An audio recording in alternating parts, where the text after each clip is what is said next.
Richard Hendrix of the SEC Network and ESPN with us now to discuss SEC basketball. What is up, Richard? How are you, my man?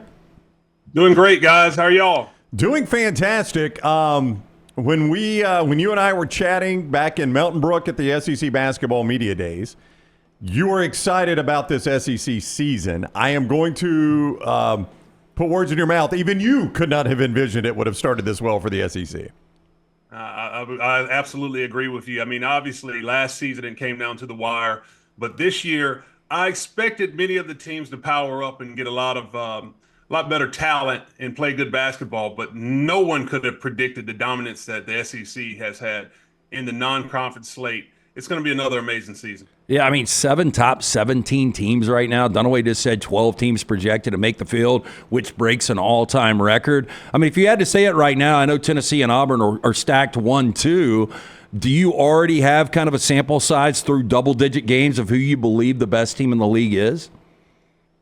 Well, I've been fortunate enough to see close hand. A lot of the teams are in the top, but in the reality, they're all in the top. But, I would have to start off with what Auburn has going on, obviously, with Bruce Pearl, Janai Broome. They've been able to play a complete style of basketball. They have an inside-outside game that I don't know if any other team in the league has when you have a dominant post player like Broome. But Alabama's tough. As you know, as they can get going shooting from the outside, they're a tough matchup. Florida as well plays the same style as Alabama does, can get up and down the court with Walter Clayton Jr., and the rest of that crew from the guard play. Tennessee, the physical style that you know that Rick Barnes is going to play with is something that's going to make them a contender. And Kentucky is just box office as well. I mean, it's pick or poison. You're going to see in this season, it's going to be a lot of teams that may not have winning records in the SEC, but are going to be an NCAA tournament team for sure. Let's focus in on Auburn first, and then we'll circle back to some of the others. And I sound like a broken record. With all Janai Broome is doing, I can't get over the team defense that team is playing. That seems to be the calling card for them. Deep and coast to coast on the floor, they seem to cover you up. Well, they have a lot of interchangeable pieces. They have guys who can move their feet well, they communicate well on the defensive end, and if you can contain dribble penetration with your one-on-one individual defense, then that only strengthens what you're able to do. And then when you pair that with the shot blocking ability of Janai Broome and Dylan Cardwell at the rim, you got a top 5 team as far as block shots is concerned nationally. So when they're really on their game offensively, or defensively rather, they're tough to beat. They could even extend out and press you 94 feet to speed up the game. So I look at the way they play. Offensively can execute in the half court. They can turn defense into offense. It's a very complementary style, and they're very talented. Do you believe, Richard Hendrix is with us, SEC Network and ESPN, do you believe Broome is the best player in the nation right now? Well, I definitely think he's the best big man in the nation. Okay. You know, in a time period where no one can really play down low with their back to the basket, his ability to post up and score, his passing ability out of the post when they double and triple team him to the shooters on the outside. And then defensively, the rim protection, his ability to understand good angles in pick and roll coverage, and his unselfish play makes him something unique that you're not really seeing right now in the college game. Is there a clear-cut two for Auburn? I mean, look, Chad Baker's really good. The Pettifor kid is going to be a big-time scorer. But, every great one typically has that number 2 guy. When you go out and you win championships, I mean, they seem like they've got a lot of balance at the top. But is there a clear-cut number 2 guy on that roster for you? I don't think there is. And to be honest, when you don't have a clear-cut number 2, that makes you even more dangerous because you don't know who you can gear up to stop.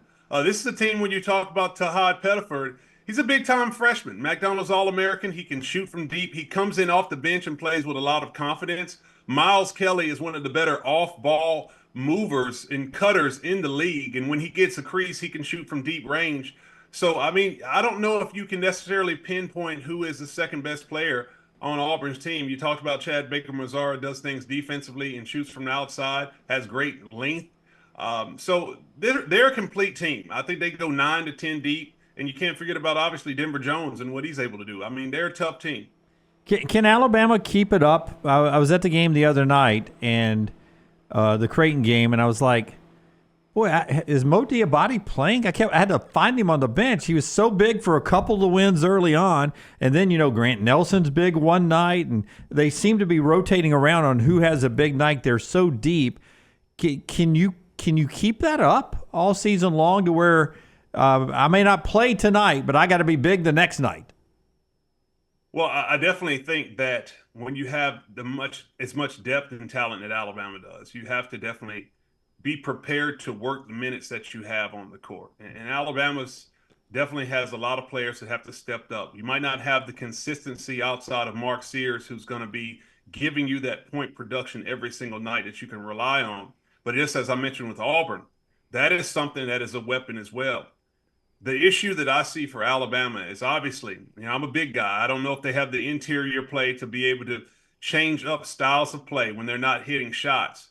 But they've had several games this season where they have not been able to keep leads. They have double-digit leads in the second half and even in the first half, and you'll see teams who are able to creep back to get the score to 4 points or 6 points. You saw it in the Memphis game in the exhibition. Illinois cut into the lead as well. Creighton was able to make it a close game down the end. Alabama will have to continue to figure out how to put teams away.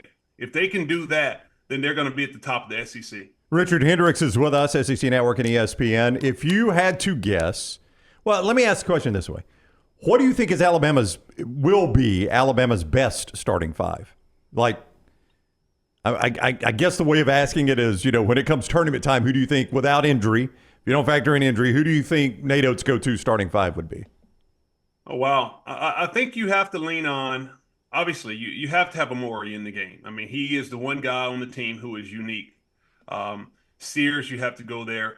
LeBaron Philon brings so much confidence. I also think when you have Aiden Holloway coming off the bench makes them strong because he has the ability to play the backup point guard and even on the off guard position, and he can shoot so well. You need some scoring off the bench, particularly without Latrell Wrightsell no longer in the lineup. But the real key for Alabama, when I look at it, is going to be, what is that 4 position going to do? Is Jaron Stevenson going to be the player who has the ability that he has to step up and give you 12-plus points a game, a couple of threes, give you some rim protection, and play very well in defense by switching on multiple defenders?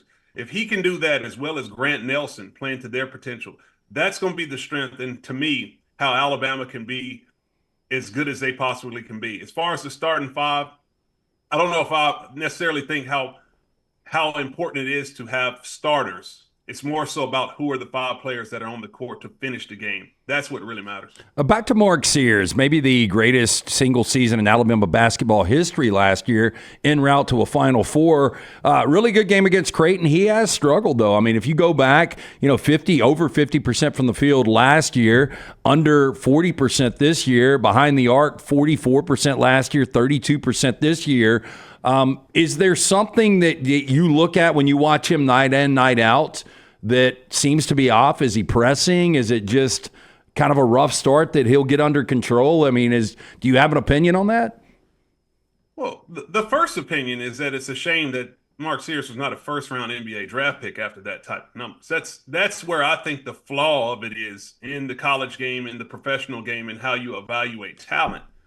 A guy leading his team to a Final Four, averaging almost 22 points a game, shooting 50% from 2, 40 from 3, and 90 from the free throw line, and doesn't get a first-round grade or a grade good enough to go to the NBA is the first problem. He was put in front of him an almost impossible task of trying to outdo that type of season. And you pair that with all of the players that are coming to the roster, particularly in the guard position. It's very hard to find that rhythm and confidence when you know that you have a different role for the most part.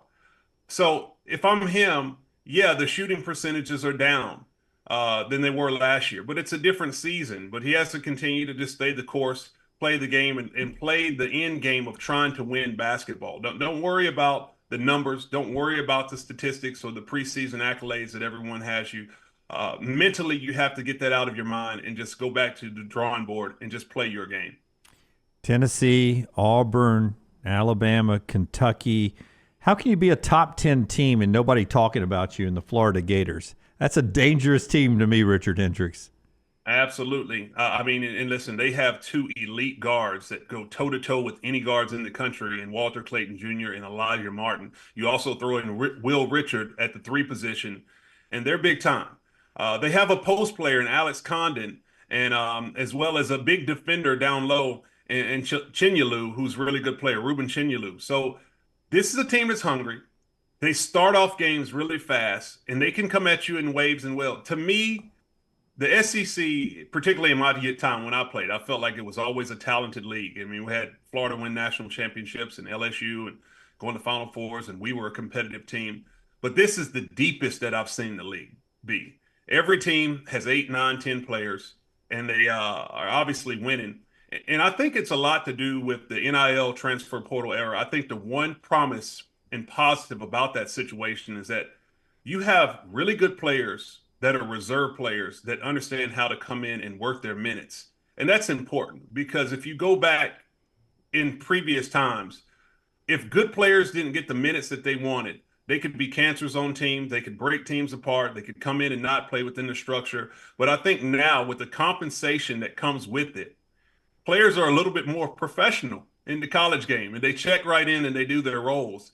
And for a basketball guy, I think that's important. I like to see that. Before you go, Jim mentioned Kentucky, but Mark Pope was a hire that a lot of people were like, Kentucky settled, only because he played all those things that everybody said. You're already shaking your head. Well, I mean, what has Mark Pope done that has proved a lot of people, and I was probably right there in that same group, that proved a lot of people like me wrong already? No, I mean, and listen, this is no disrespect to John Calipari. This is a guy who's a Hall of Fame coach. He's won national championship. He's put scores of players in the NBA. But you want to talk about X's and O's and coaching and what Mark Pope has been able to do by coming to Kentucky. He's definitely come in and changed what Kentucky has been about. Kentucky was a team that obviously ran some simplistic offense, but they had the best talent. Now they come in, they have talented players, but when they can spread you out with that 5-out offense, they're backdoor cutting, they're screening, they have big men who can facilitate and pass, they can shoot from deep, and they get out and run in transition. The way that they play, it definitely is something that gives a lot of teams a lot of problems. And it's all because of what Mark Pope's been doing. He's been doing the same thing at BYU. And it's no surprise to me that the Wildcats are playing really good basketball. All right, he is Richard Hendrix. Follow him on social media at rhendrix35 and see him on the SEC Network and ESPN. It is always a pleasure, Richard. We appreciate the time. Thank y'all for having me. All right, buddy. Take care. Richard Hendrix with us on the JohnstonRVCenter.com hotline.